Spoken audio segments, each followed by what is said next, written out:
according to Greg Kading, Poochie Biggie. That's the story, I believe. Was Poochie known as a shooter? Yeah. Yeah. He was a hitter for real, for real. In the vibrant landscape of hip-hop, few stories are as haunting as the death of Christopher Wallace, better known as the Notorious B.I.G., or Biggie Smalls. As the beats echoed through the streets and tales of fame and rivalry played out on every radio, a shadow lurked in the background. This shadow bore a name, one not as famous as Biggie, but just as crucial to the narrative: Poochie. The underground world of rap was rife with secrets, and among them was the puzzle of Poochie's identity. Was he just a pawn in a larger game, or the puppet master of a sinister plot? The year was 1997. Los Angeles was a city glittering with stars, but beneath the shine, tensions ran deep. In a realm where lyrics carried weight and beats marked territories, Biggie's sudden and tragic end left the world in shock. Questions raced through the minds of fans and fellow artists alike. Who was behind it? What could possibly lead to the assassination of such a towering figure in music? Among the whispers, the name Poochie surfaced. An enigma in his own right, Poochie's life and ties became the stuff of urban legends. Interestingly, even as the hip-hop community sought answers, Poochie remained elusive, shrouded in mystery. With stories of gang affiliations, rumors of revenge, and tales of deep-rooted enmity, piecing together the puzzle of Poochie's role in Biggie's demise becomes a captivating endeavor. But as we delve deeper into this intricate web, we must ask ourselves, are we prepared to uncover the truths that lie beneath the surface? Are we ready to face the reality that sometimes legends are crafted not just by heroes but by villains too? As the story unfolds, brace yourself to journey through the streets of LA into the heart of the rap world, unraveling the legacy of Biggie and the enigmatic Poochie. Wardell Fosa, colloquially known as Poochie, was more than just a name whispered in hushed tones. His narrative is one of contrasts, a duality that spans the vibrant and vivacious world of hip-hop and the menacing undertones of gang streets. Shockingly, his life wasn't always mired in the depths of crime and controversy. A native of Los Angeles, Poochie's early days showcased hints of normalcy, echoes of aspirations, and dreams like any other youth. Los Angeles in the late 80s and early 90s was a battleground not just for turf and territories, but for dominance in the burgeoning world of hip-hop. The West Coast rap scene was blossoming, with names like Tupac Shakur and Dr. Dre starting to leave their indelible marks. But as with any story of growth and success, there were underlying currents of competition, rivalry, and unfortunately, violence. Into this volatile mix entered Poochie, a man who would soon become synonymous with some of its darkest tales. Initially, Poochie's involvement in the world of crime seemed inconspicuous. Small misdemeanors, minor run-ins with the law, nothing that would signify the weight he would later carry in the world of gang affiliations and hip-hop rivalries. Admittedly, what transformed Poochie from an ordinary man into an entity feared and respected by many was his association with one of Los Angeles' most notorious gangs. The gang culture in LA was more than just a collection of miscreants. It was an ecosystem, a complicated network of loyalties, betrayals, business dealings, and, most prominently, a quest for power. As Poochie delved deeper into this world, his reputation began to grow. Interestingly, he wasn't just known for his brute force or ruthlessness, but also for his acumen. He had a knack for being in the right place at the right time, making the right friends, and, more importantly, the right enemies. By the mid-90s, Poochie's name was no longer just known in the back alleys of LA's gang territories. He had, intriguingly, found a foothold in the glamorous, glitzy, yet equally dangerous world of hip-hop. As East Coast rappers like Biggie started to make waves on the West Coast, the lines between rap rivalries and street gang wars began to blur. Poochie, with his unique position of power in both worlds, became a key player. His involvement in the music industry wasn't that of an artist or producer. He was the bridge, the liaison between the gang streets and the recording studios. Artists, especially those not native to the West Coast, needed to navigate the treacherous waters of LA's gang scene, and Poochie was often the anchor they sought. On top of that, the mid-90s saw a seismic shift in the world of rap. The East Coast-West Coast rivalry reached a fever pitch, with artists from both sides taking jibes at each other, not just through their lyrics, but through their actions. Tupac's shooting in 1996 added fuel to the fire, and as accusations flew, Poochie found himself in the midst of it all. There were rumors and whispers that Poochie had information that he was involved, but as was characteristic of the man, he remained an enigma, his cards close to his chest. As 1997 approached, Poochie's influence continued to grow. He had his fingers in multiple pies, from managing security details for prominent artists to allegedly being involved in the drug trade. It was clear that he had ascended from being just another gang member to someone who held significant sway in both the streets and the studios. But with power came enemies. And Poochie had his fair share. There were attempts on his life brushes with death that only added to his legion. He was seen by many as invincible, a force that couldn't be tamed. But every story has its turning point, a moment that defines its legacy. For Poochie, that moment was just around the corner, intertwined with the fate of one of rap's biggest icons. Biggie Smalls was not just a rapper. He was an institution, a beacon of hope for many in the East Coast rap scene. His forays into the West Coast weren't without controversy. And as the events of March 9, 1997 unfolded, the worlds of Biggie and Poochie would collide in ways no one could have predicted. The shots that rang out on that fateful night in Los Angeles were not just the echoes of a tragic end, but the beginning of a mystery that would baffle the world for years to come. Los Angeles' sprawling streets were a melting pot of cultures, dreams, and ambitions in the 90s. But amongst the glittering Hollywood lights, another form of art was gaining prominence: hip-hop. As the music grew, so did its ties with the city's dark underbelly. The intertwining of these two worlds wasn't just about street credibility. It was about survival, power, and dominance. Hip-hop, in its infancy, was a voice for the voiceless. It spoke of struggles, inequality, and life in the urban landscapes. But as it started gaining commercial success, the lines began to blur. Suddenly, it wasn't just about lyrics and beats. It was about territoriality, representation, and alliances. Moreover, these alliances often had implications far beyond music. Artists needed the streets for authenticity. In return, the streets needed the artists for relevance and power in a rapidly changing urban landscape. It was in this symbiotic relationship that figures like Poochie thrived. While artists like Tupac and Biggie were the face of the music, people like Poochie were its backbone. They provided the muscle, the street cred, and often the real-life narratives that the artists rapped about. But this marriage of convenience wasn't without its perils. While artists had their lyrical battles, the street enforcers often took these feuds literally. What started in the recording studios would end in dark alleyways and drive-bys. The East Coast-West Coast rivalry, which began as a war of words, soon became a war of bullets, with each side vying for control of the hip-hop empire.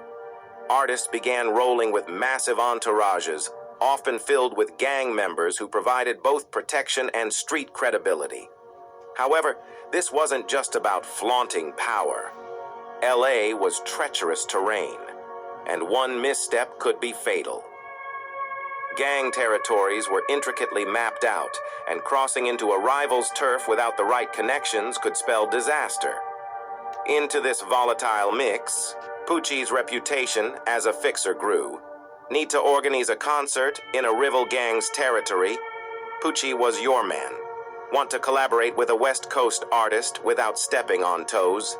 Poochie could arrange it. Shockingly, he wasn't just a thug with a gun. He was a businessman who understood the value of connections, diplomacy, and, when needed, brute force. However, not all artists were comfortable with this growing influence of gangs in hip-hop. There were voices within the community who spoke out against this merger, fearing that the real essence of the music was getting lost. But these voices were often drowned out, either by the blare of gangsta rap on the airwaves or, tragically, by the sound of gunfire. Interestingly, while the world saw the glamorous lives of hip-hop artists, few understood the constant threats they lived under. Stories of extortion, kidnappings, and even M were common, albeit whispered in hushed tones. And as the 90s progressed, it became clear that no one, no matter how big or influential, was safe. This volatile atmosphere wasn't lost on the authorities. The LAPD was well aware of the intricate ties between gangs and hip-hop. However, their approach to the issue was often criticized. Many believed they treated all hip-hop artists as gang members, leading to racial profiling and unwarranted harassment. But amidst all this chaos, hip-hop thrived. It was, after all, a reflection of life on the streets, and life, as they say, goes on. Artists continued to churn out hits, often drawing from their personal experiences, making the music all the more authentic and relatable. However, every once in a while, a tragic event would shake the community to its core, reminding everyone of the fine line between art and life. One such event was Tupac's M in 1996. A giant in the world of rap, his death sent shockwaves across the industry. Accusations flew, with fingers being pointed at rival camps. The streets were abuzz with rumors, and amidst all the noise, Poochie's name cropped up repeatedly. While no direct evidence linked him to the crime, his proximity to the key players in the drama made many speculate about his role. The Tupac M was a precursor to an even bigger storm that was brewing on the horizon. The East Coast-West Coast rivalry was about to claim another victim, and the events leading up to it would further entrench Poochie's name in hip-hop folklore. The stage was set, the players in position, and the world of hip-hop was about to witness one of its darkest chapters. As the sun set on March 9, 1997, another legend would fall, and the world would be left grappling with questions that remain unanswered to this day. The urban tales of Los Angeles often whispered about the unpredictability of the nights, but none could have predicted the events of March 9, 1997. On that evening, the skies of LA seemed darker and the streets more silent. It was as if the city itself was holding its breath, anticipating the tragedy that was about to unfold. Christopher Wallace, popularly known as the Notorious B.I.G. or Biggie Smalls, had been on the West Coast promoting his soon-to-be-released album, Life After Death. The album was awaited eagerly, expected to be another masterpiece in Biggie's already impressive repertoire. But life had other plans. That evening, Biggie attended a party at the Peterson Automotive Museum in Los Angeles. It was an event filled with the who's who of the hip-hop community. Music played, drinks flowed, and amidst the din of the revelry, no one could sense the lurking danger. As the night wore on, Biggie decided to leave. Accompanied by his entourage, he climbed into his SUV, probably thinking about the days ahead, the album release, and his soaring career. But as his vehicle stopped at a red light, another car pulled up alongside. Shockingly, without any warning, multiple shots rang out, piercing the night and the very heart of hip-hop. Biggie Smalls was pronounced dead shortly after. The news sent shockwaves through the music industry and the world at large. Another icon lost, another brilliant life cut short. Questions arose, whispers grew, and once again, as was the case with Tupac's death, speculations ran rife. Who could have wanted Biggie dead? Was it a result of the ongoing East Coast-West Coast feud? Or was there a deeper, more sinister motive behind the M? In the complex web of relationships and rivalries that characterized the hip-hop world of the 90s, many names came up in connection with Biggie's M, Among them was Poochie's. Known for his proximity to several influential figures in the West Coast rap scene, Poochie's alleged involvement in the crime became a topic of much debate. Several theories floated around. Some believed that Poochie had been hired by a rival faction to execute the hit on Biggie. Others claimed he was merely a pawn in a larger game, with bigger players pulling the strings from the shadows. But amidst all these conjectures, one thing became clear. Poochie's role, whether direct or indirect, was significant. However, the reasons for his purported involvement remained shrouded in mystery. Some insiders believed it was a simple case of money. Poochie was allegedly paid a hefty sum for the hit. Others felt it was a matter of loyalty, with the hitman possibly acting to avenge Tupac's death. But as the days turned into weeks and weeks into months, concrete evidence linking Poochie to the M remained elusive. Interestingly, the very world that mourned Biggie's death also became instrumental in perpetuating the myths and rumors surrounding it. Songs were written with lyrics hinting at betrayal and vendetta. Hip-hop, true to its nature, mirrored life, blurring the lines between fact and fiction. The investigation into Biggie's M was fraught with challenges. Witnesses were hard to come by, and those who came forward often provided conflicting accounts. The LAPD, already under scrutiny for their handling of hip-hop-related cases, faced mounting pressure to solve the crime. However, the deeper they delved, the more convoluted the case became. Within the intricate maze of the investigation, Poochie's name came up time and again. Certain informants even claimed to have evidence of his involvement. But, in a world where loyalties shifted by the minute, distinguishing truth from fabrication was no easy task. As the years rolled on, Biggie's M became one of the most infamous unsolved cases in music history. Poochie, for his part, continued to remain a figure of intrigue. His activities after the M, his relationships within the hip-hop community, and his eventual fate became topics of countless discussions, articles, and documentaries. However, one undeniable fact remained. The night of March 9, 1997, changed the course of hip-hop forever. It wasn't just about the loss of a legend. It was a stark reminder of the dangers that lurked in the shadows, of the thin line that separated art from reality, and of the price that sometimes had to be paid for fame. Normally, behind every tale of power and infamy, there exists an intricate network of associations, allegiances, and enmities. This was no less true for Poochie, a man whose life seemed to be defined as much by his connections as by his actions. But to understand the full scope of his influence and reach, we must delve deeper into the tangled world of the Los Angeles underworld and the overlapping circles of the rap community. Darnell Poochie Bolton wasn't just another face in the crowd.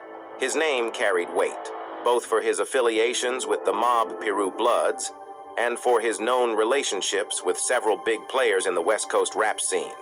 He was, in many ways, the connective tissue binding various elements of the street and the studio.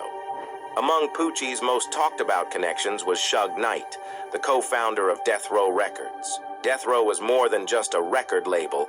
It was a powerhouse, a symbol of West Coast rap's dominance in the 90s. But beyond the glitz and glamour of its chart-topping hits, it was also synonymous with controversy. Alleged ties to gang activities, violent confrontations, and a palpable aura of intimidation were all part of the Death Row mystique. And at the center of it all was Knight, a figure both revered and feared. Knight and Poochie's association was often the subject of speculation. Many believed that Poochie was one of his trusted enforcers, a man he could rely on for the dirtier aspects of the business. Their alliance, it was said, was forged, not just in friendship, but in mutual interests and shared adversaries.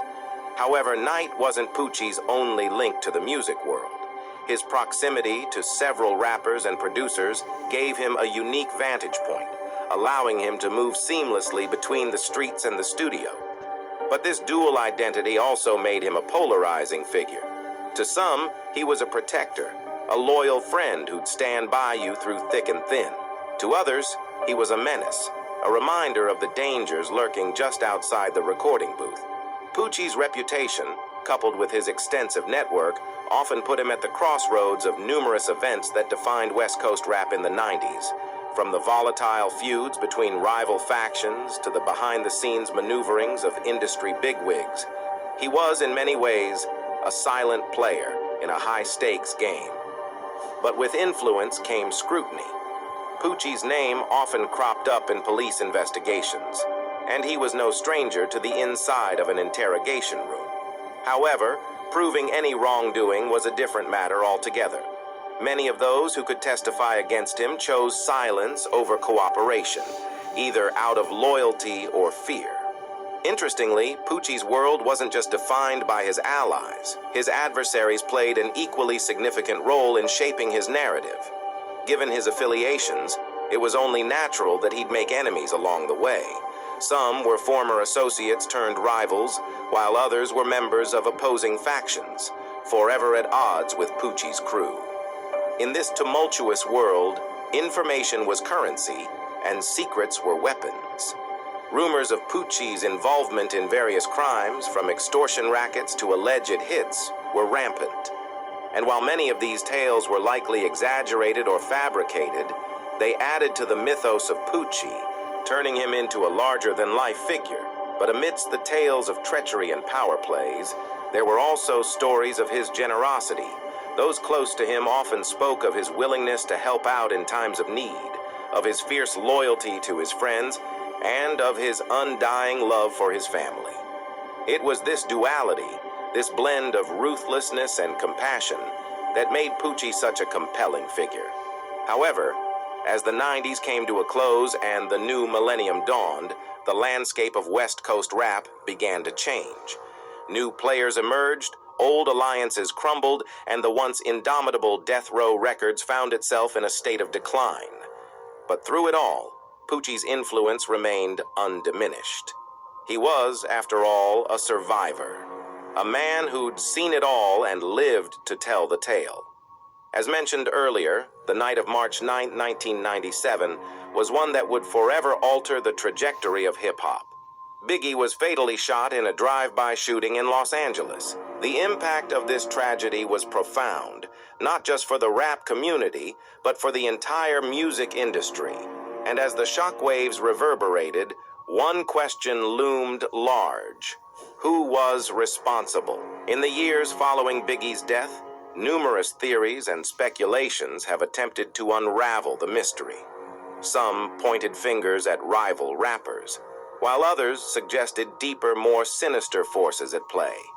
Interestingly, the initial investigations into Biggie's M didn't implicate Poochie.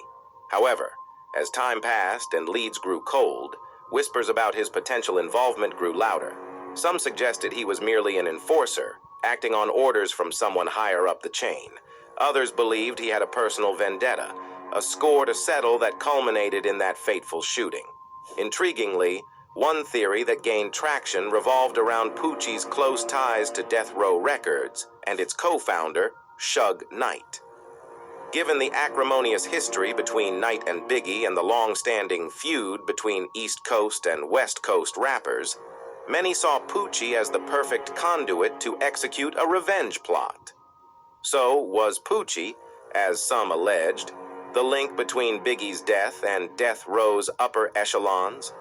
We certainly don't know, at least for now. But for all the rumors, concrete evidence was scarce. Poochie, for his part, maintained his innocence. Those close to him argued that while he might have had ties to the criminal underworld, he was no K. Still, the court of public opinion was divided, and Poochie's every move was now under scrutiny.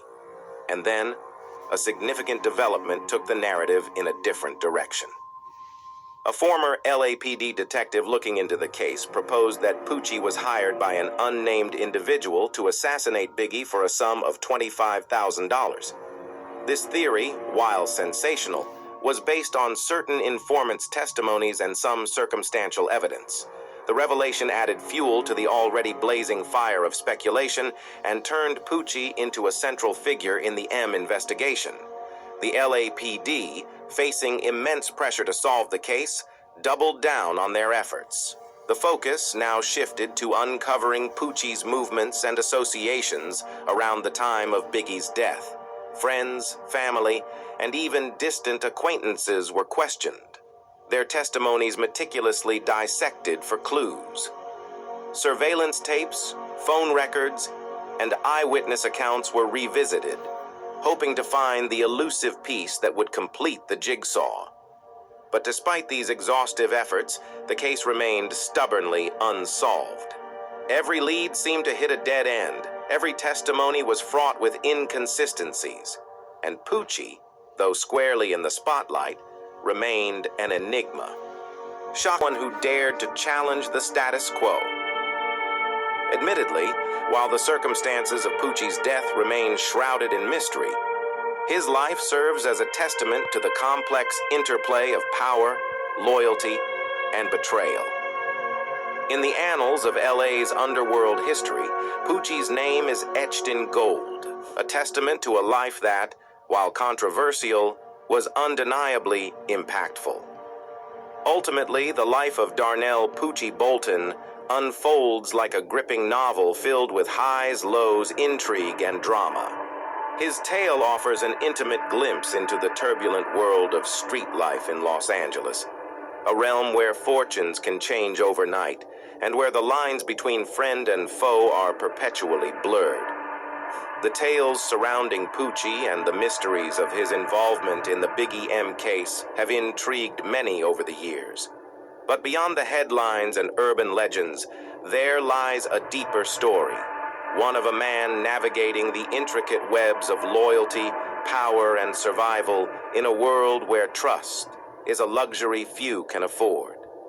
While Poochie's actions and decisions were often controversial, they were shaped by the volatile environment in which he lived.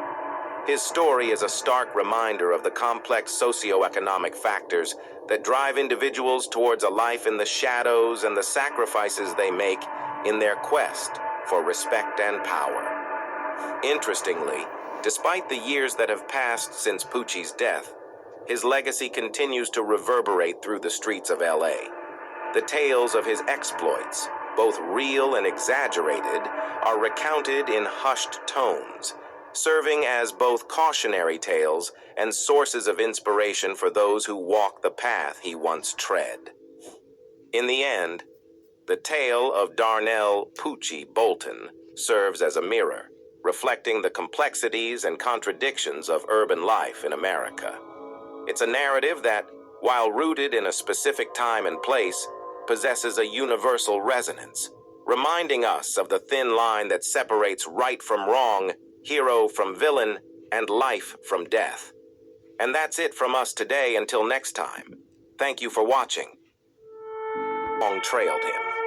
Many knew him as a formidable figure, someone who always emerged from the dust unscathed, regardless of the chaos surrounding him. However, the 2000s brought unforeseen challenges. The once unchallenged empire he'd built started to show cracks. Newer players entered the scene, rival gangs bolstered their ranks, and the LAPD intensified its crackdown on gang-related activities. Amidst these shifting sands, whispers started circulating about a bounty on Poochie's head. Although he had many enemies, both inside and outside his circle, the magnitude and seriousness of this threat were unlike any other he had faced before.